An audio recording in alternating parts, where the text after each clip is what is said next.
Bonjour mes amis, écoutons cette histoire vraie d'un maçon appelé Hicham. Pour commencer, mets le doigt sur un petit plus pour ne pas rater la prochaine fois. Dans un petit village niché entre collines et rivières, vivait un maçon nommé Hicham. Il n'était pas riche ni connu, mais sa réputation de travailleur, honnête et fidèle, avait traversé les ruelles du bourg.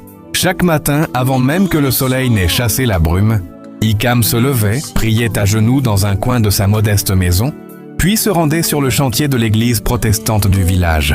L'église était vieille, ses murs s'effritaient, mais Hicham y voyait plus qu'un simple bâtiment à réparer. Pour lui, chaque pierre posée, chaque mur redressé était un acte de foi. Il disait souvent « Je ne bâtis pas seulement pour les hommes, je bâtis pour Dieu, et si l'homme ne voit pas mon œuvre, Dieu, lui, la voit. » Mais malgré sa fidélité, Hicham vivait dans la précarité. Certains se moquaient de lui, l'accusant de perdre son temps à travailler pour si peu. Mais Hicham souriait simplement et répondait « Je cherche l'élévation. Pas celle du monde, mais celle qui vient de Dieu. » Un jour, alors qu'il réparait le clocher, une grosse pierre glissa et manqua de l'emporter.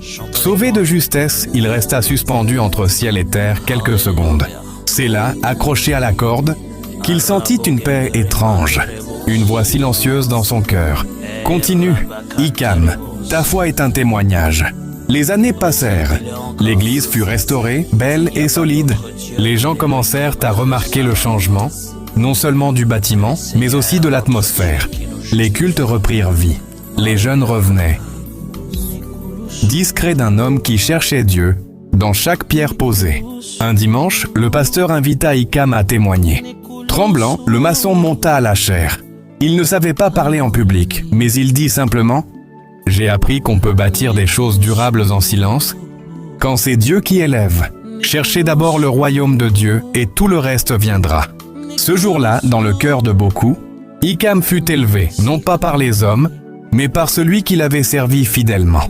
Abonnez-vous, aimez, partagez à 15 de tes amis. Mets ça en favori pour ne pas manquer la prochaine occasion. Merci.